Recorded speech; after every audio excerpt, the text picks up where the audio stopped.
제가 중등부 시절입니다. 학생회 부장 집사님이 계셨어요. 근데 이분이 학생회 예배에 잘 안 나오시는 겁니다. 말도 없이 안 나오시고 또 이런저런 이유를 대시고 미안하다 이렇게 말씀하시는 그런 분이셨어요.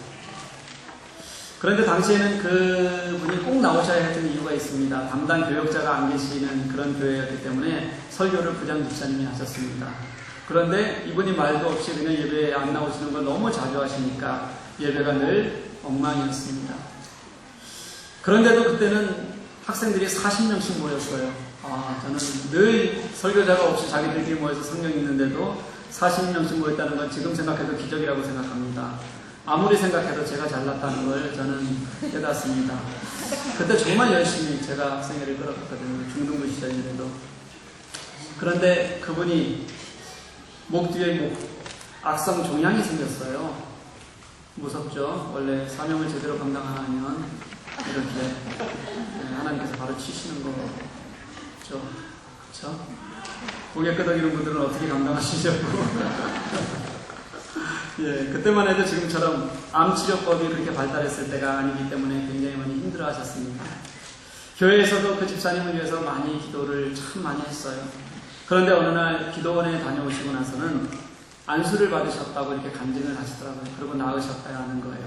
손을 이렇게 대고서 이렇게 문지르면서 이렇게 문지르면서 기도를 하시는데 뜨거워서 견딜 수 없는 상황이 되더니 뭔가 이렇게 꺼내졌고 그리고 나서는 이 종양이 만져지는 종양이 없어지고 상처도 그 자리에서 아물었다. 이렇게 설명하시더라고요. 간증을 하시더라고요. 교회가 난리가 났습니다. 한쪽에서는 할렐루야, 아멘, 하나님이 하셨다. 그렇게 하시는 분들이 있고 또 한쪽에서는 진짠가? 이렇게 고개를 갸웃거리시는 그런 분들이 있었습니다. 여기까지는 저는 어렸기 때문에 잘 모릅니다. 그 다음 얘기입니다. 그리고 나서 그분이 치유의 은사와 영분별의 은사가 생겼다고 말씀하시면서 기도를 엄청나게 많이 하셨어요. 다른 교우들을 안수해 주시고 다녔습니다. 그러면서 늘 그분 주위에는 사람들이 이렇게 모여들기 시작했어요. 그런데도 여전히 학생회 예배는 자주 빠지셨고 그리고 또 심지어는 주일 예배도 잘 빠지셨어요. 결국에는 몇몇 분과 함께 교회에 큰 분란을 일으키고 교회를 떠나셨습니다. 이것이 제가 경험한 치유와 은사에 관한 첫 번째, 가장 가까이서 경험한 첫 번째 기억입니다. 지난 말씀에서요, 예수를 믿는 성도들이 하나님께 나아가는 태도로 우리가 살아야 될 텐데 어떤 태도를 가져야 되냐면 우리 몸을 하나님이 기뻐하시는 전 인격적인 삶의 예배로 드리는 것이다. 이것이 우리가 나아가야 될 지향점이다. 이렇게 말씀드렸습니다. 그 다음 우리가 그렇게 지향점을 향해서 살아갈 수 있는 기준을 제시해 주는데 그것이 무엇이냐면 이 세상을 본받지 말고 새롭게 됨으로 말미암아 하나님의 뜻을 증거하면서 살아야 된다는 거죠. 어떤 뜻이었냐면 성령의 도우심으로 하나님의 선하신 뜻, 하나님의 기뻐하신 뜻, 하나님의 온전하신 뜻을 우리의 삶에서 나타내야 한다는 것이었어요. 그리고 이제 오늘 본문 말씀부터는 구체적인 삶의 모습으로 들어갑니다.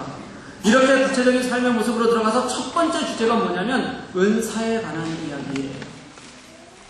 제가 중등부 시절 처음 경험한 은사에 관한 기억이 썩 좋지 않았듯이 로마 교회에도 아마 이 은사의 문제가 많이 있었던 것으로 그렇게 보입니다. 사실 역사적으로 보면요, 이 은사의 문제가 초대교회부터 지금까지 문제가 되지 않았던 시대는 거의 없었던 것 같습니다. 어떤 교회는 은사가 교회를 아주 크게 어려움에 빠뜨리는 경우들도 아주 많았는데요. 성경에서 보면 그 대표적인 교회가 고린도 교회입니다. 여러분 고린도전서 13장 잘 아십니까? 무슨 장이라고 불러요? 사랑장. 여러분은 이 고린도전서가 어떤 책이라고 생각하십니까? 어떤 책이라고 생각하세요? 크게요? 부담스러워요. 부담스러워요? 왜요? 이 교회를 다니신 지 얼마 안 되시는 분들이나 교회를 오래 다녔는데도 불구하고 아무 생각 없이 다니신 분들이 여기도 계시죠? 그런 분들은 고린도전서가 굉장히 아름다운 책이라고 생각합니다. 그런데 그렇지 않아요. 우리가 이 고린도전서를 아름다운 책이라고 생각하는 이유가 바로 고린도전서 13장 때문에 그래요. 그것만 알고 다른 것을 아무것도 모르는 겁니다. 읽어본 적도 없는 거죠. 그런데 사실은 이 고린도전서 13장도 내용은 굉장히 좋지만 쓰여진 배경은 부정적인 환경 때문에 쓰여진 책이라는 거예요. 그 주옥과 같은 고린도전서 13장이 왜 쓰여졌냐면 사랑이 그 교회에 사랑이 없기 때문에 쓰여진 거예요. 고린도 교회가 은사 때문에 망가졌습니다. 서로 싸웠어요. 서로 질시했습니다. 패가 나뉘었어요. 은사 때문에 계급이 생겼어요. 그걸 보면서 책망하기 위해서 쓴 책이 고린도전서입니다. 그리고 13장이에요. 아무리 은사가 많아도 사랑이 없으면 아무것도 아니야. 이것을 말하기 위해서 쓴 책이 고린도전서 13장입니다. 그런데 로마 교회도 마찬가지로 이 은사 때문에 많은 문제를 안고 있었어요. 왜 이렇게 은사가 문제가 되는 걸까요? 저는 은사가 문제가 되는 이유는 은사가 무엇인지를 정확하게 우리가 알지 못하기 때문이라고 생각합니다.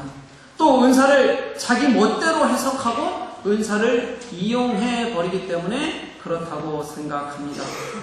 이 은사의 헬라어 단어가 뭐냐면요, 카리스마예요.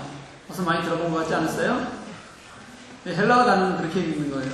영어 단어는 그럼 어떻게 읽어요? 네, 카리스마입니다. 이게 은사의 단어입니다.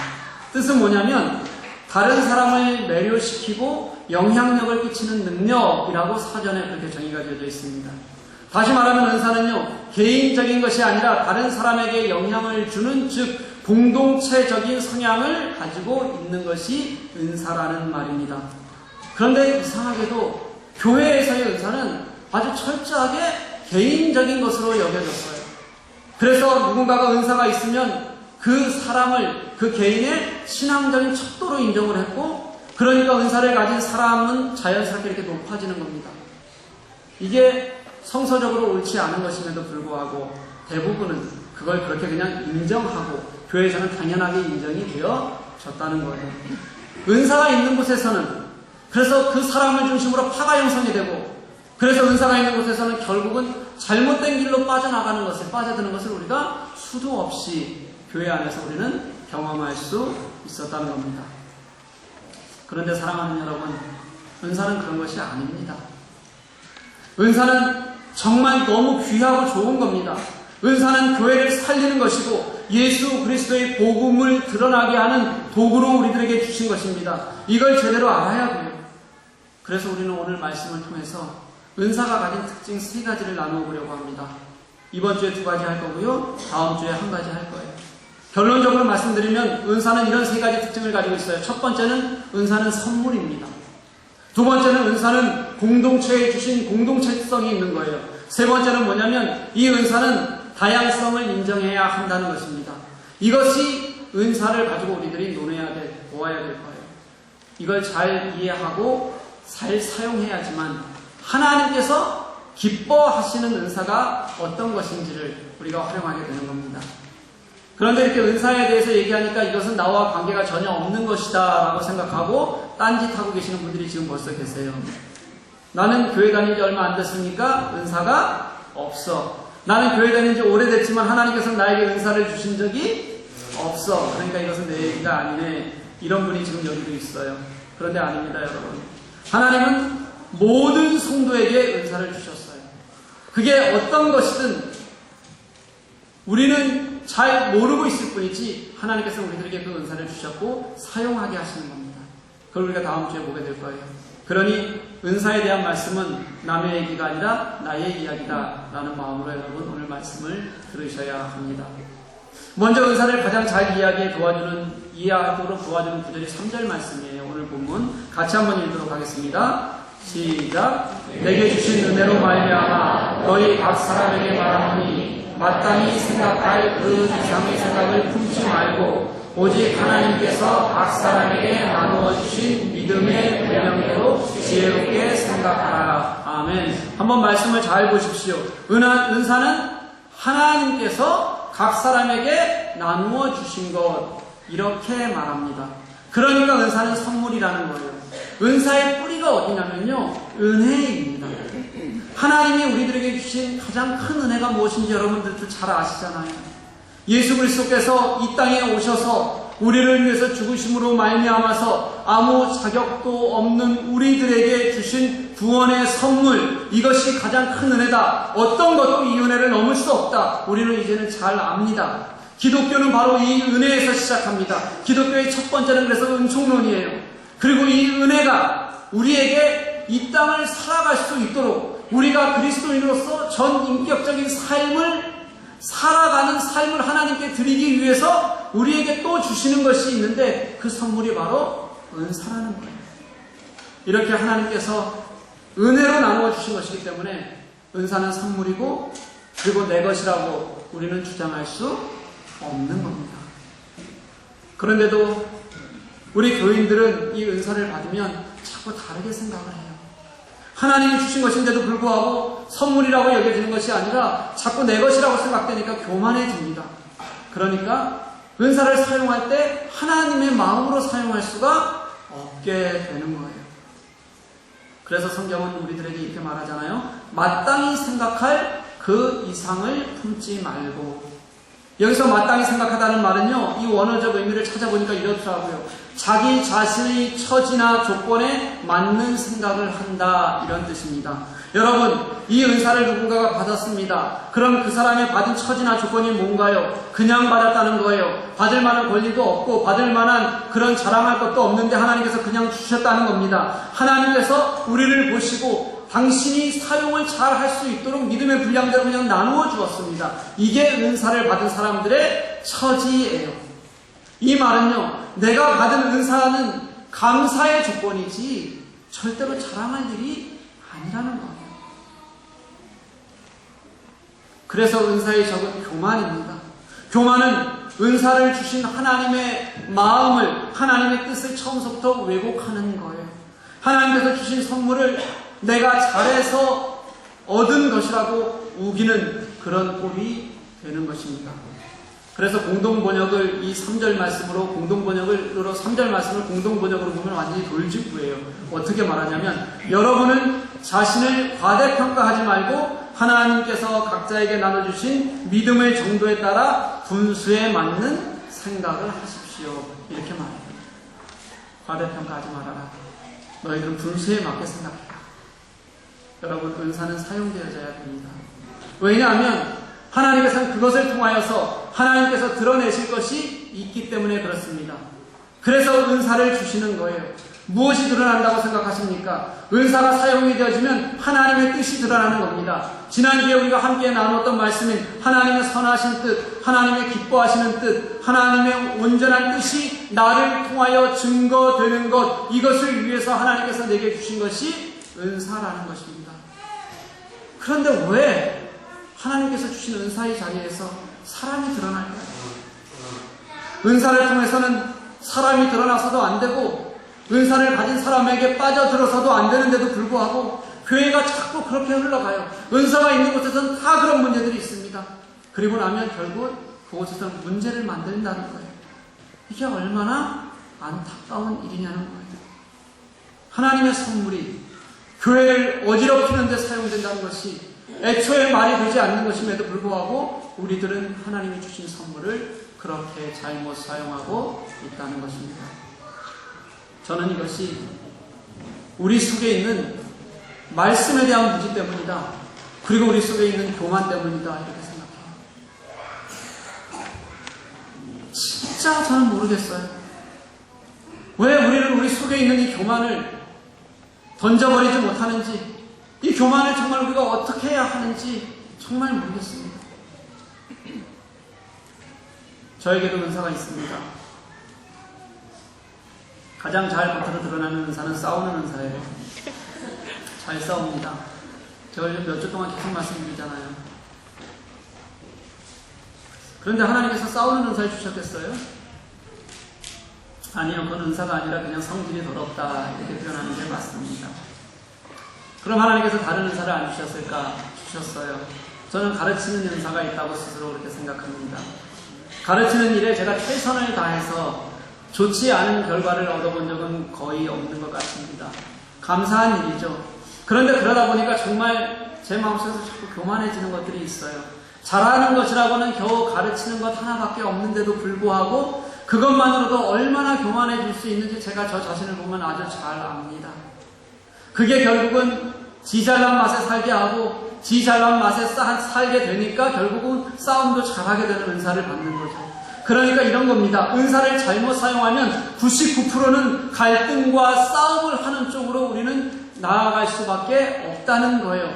왜 하나님께서 주신 선물로 교만하고 잘못 사용하고 싸움을 만들고 교회를 어지럽게 만드는지 저는 저 자신을 보면서도 잘 모르겠습니다.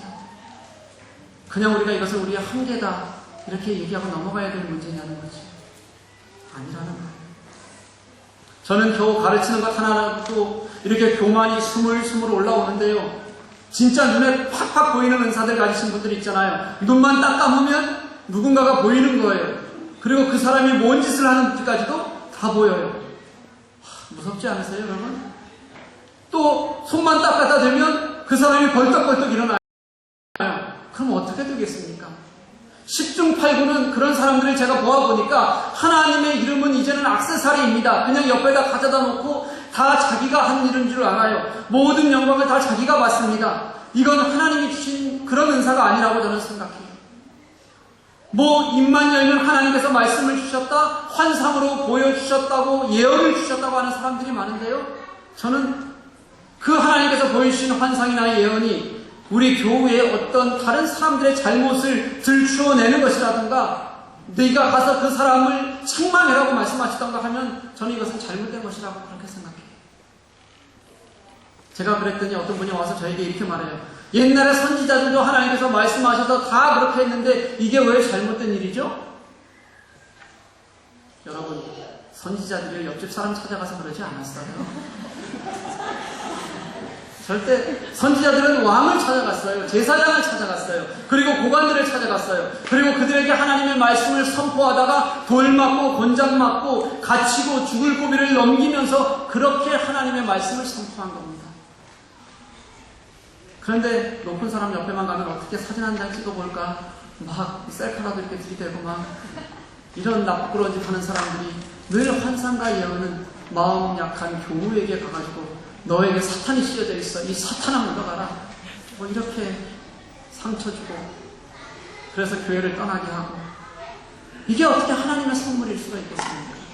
저는 아니라고 생각해요. 하나님이 주신 선물은 겸손하게 사랑하는 마음이 낮아져서 헌신하고 하나님을 찾아가는 그런 마음이 하나님의 마음으로 그를 바라볼 수 있는 마음이 있어야지만 그것이 하나님께서 주신 참된 은사가 되는 겁니다. 여러분, 진짜 영분별은요, 내가 얼마나 교만한지 아직도 깨지 못하는 내 자아가 얼마나 큰지를 제대로 볼 수 있는 게 진짜 영분별이에요. 자기 보지 못하고 남의 영분별하는 게 어떻게 하나님 것입니까?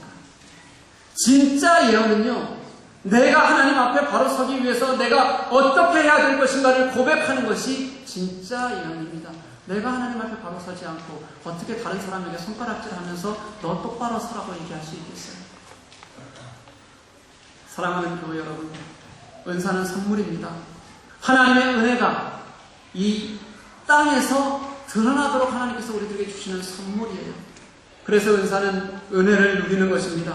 하나님이 하심을 기뻐하는 거예요. 은혜는 감격하는 것이지 내가 드러나는 것이 절대로 아닙니다. 그래서 은혜가 큰 사람은 은사가 더욱 귀하게 여겨지는 겁니다.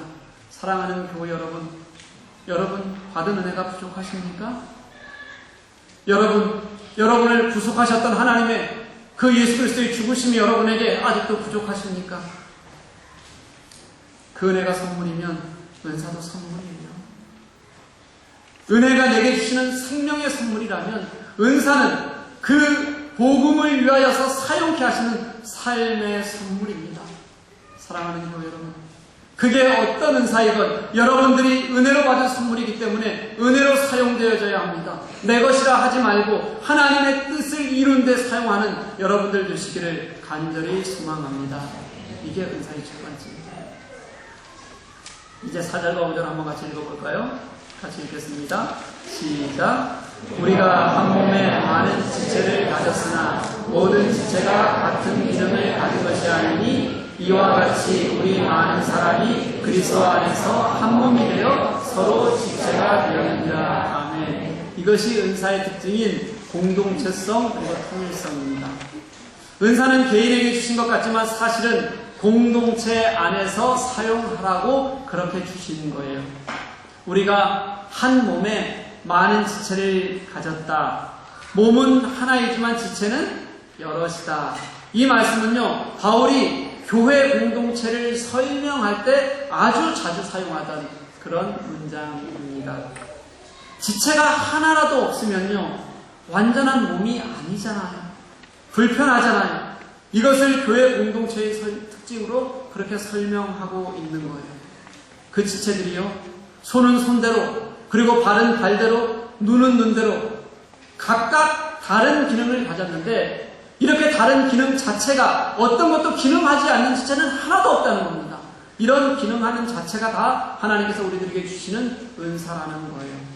각각 다른 은사를 가지고 있대 하나의 공동체 안에서 조화롭게 몸을 이루면서 우리는 그렇게 살아가게 되는 겁니다. 사랑하는 교회 여러분, 모든 은사는 하나님께서 내게 주신 그대로 받은 은혜대로 내가 서 있는 자리에서 최선을 다할 때 공동체가 살아나는 겁니다. 은사는 버려져서도 안 됩니다. 그리고 은사는 과시가 되어서도 안 됩니다. 무엇보다 공동체 안에서 잘 어우러져서 다 같이 사용되는 그런 서로 돕는 모습으로 드러나야지만 참된 은사의 가치가 있는 거예요. 고린도전서 12장 20절에서 25절 말씀입니다. 길지만 제가 읽을 테니까요, 여러분들은 눈으로 한번 따라 읽으셨으면 좋겠습니다. 이제 지체는 많으나 몸은 하나라. 눈이 손더러 내가 너를 쓸데없다 하거나 또한 머리가 발더러 내가 너를 쓸데가 없다 하지 못하리라. 그뿐 아니라 더 약하게 보이는 몸의 지체가 도리어 요긴하고 우리가 몸의 덜 귀히 여기는 그것들을 더욱 귀한 것들로 입혀주며 우리의 아름답지 못한 지체는 더욱 아름다운 것을 얻느니라. 그런즉 우리의 아름다운 지체는 그럴 필요가 없느니라. 오직 하나님이 몸을 고르게 하여 부족한 지체에게 귀중함을 더하사 몸 가운데서 분쟁이 없고 오직 여러 지체가 서로 같이 돌보게 하셨느니라. 아멘. 이게 우리에게 은사를 주신 이유입니다. 서로 쓸데없다 할 수 있는 지체는 하나도 없다는 거예요. 혹시라도 덜 귀하다 그리고 덜 요긴하다 그렇게 보이는 것이 우리에게 있다면 하나님께서는 그를 더 귀히 입히시고 그리고 더 아름답게 만드셔서 그래서 하나도 소외되지 않고 아름답게 하나가 되게 하시겠다고 하나님께서는 그렇게 말씀하세요. 이게 공동체를 바라보는 하나님의 마음입니다. 하나님께서 이렇게 귀히 여기시는데 하나님께서 혹시라도 누군가가 소외될까봐 그 사람은 더 귀히 여기시고 더 아름답게 입히시는데 누가 아니라고 할 수 있겠냐는 겁니다. 언제 하나님께서 당신이 사랑하시는 이 생명의 가치에 차등을 두셨습니까? 아니란 거예요. 은사도 똑같습니다. 가치의 차이는 없습니다. 기능의 차이만 있을 뿐이에요. 이 공동체에 하나님께서는 다 필요하게 하나님께서 주신 요긴한 선물이 되는 거예요. 여러분 이런 말 많이 들어보셨습니까? 교회에 사람 보고 가나 하나님 보고 가지. 들어보셨어요? 맞는 말입니까? 틀린 말입니까? 네, 이게 맞는 거예요. 뭐냐면 반은 맞고 반은 틀린 거예요. 하나님은 교회 공동체를 하나님께서 만드셨어요. 왜요? 교회 공동체를 통해서 하나님의 뜻을 아까 말씀드린 대로 당신의 선하시고 기뻐하시고 온전하신 뜻을 이루시려고 하는 겁니다. 교회 공동체를 통해서 예수 그리스도의 복음이 전파되게 하시려는 거예요. 그러면 이 공동체가 그럴 수 있도록 서야 하잖아요. 감싸야 하잖아요. 보듬어야 하잖아요. 이게 하나님께서 교회 공동체를 만드신 이유입니다. 내가 가진 은사가 겉보기에 멋지게 드러나는 것이 아니라요. 그래서 교회 안에서는 다른 이들의 가슴에 남는 은사를 사용해야 됩니다. 그래서 그들의 생명을 살리는 은사로 이것이 사용되어져야 되는 거예요. 이것이 은사를 사용하는 방법이고 은사의 이유입니다. 왜 그러냐면요. 우리는 모두가 다 같이 다 함께 예수 그리스도 안에 있는 사람들이기 때문에 그렇습니다. 5절 말씀을 보니까 이와 같이 우리 많은 사람이 그리스도 안에서 한 몸이 되어 서로 지체가 되었다, 이렇게 표현합니다. 저는 지금도 이 말씀만 보면 가슴이 뛰어요. 사랑하는 여러분, 하나님이 주신 교회 공동체가 얼마나 귀한지 아십니까?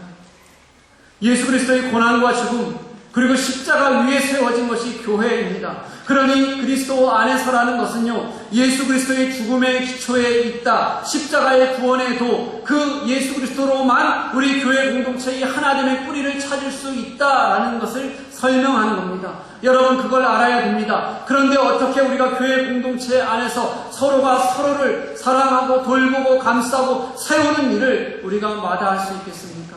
왜 사람 보고 가지 않는다고 우리가 그렇게 말할 수 있겠느냐는 거예요. 이 땅 위에 있는 것 중에서요, 예수 그리스도의 생명으로 연결된 생명의 유기체라고 말씀하고 계시는 것은 오로지 교회 공동체 하나밖에 없어요. 이 교회 공동체를 통해서 하나님은 당신의 구속 사역을 만들어 가시겠다고 그렇게 말씀하시는 거예요.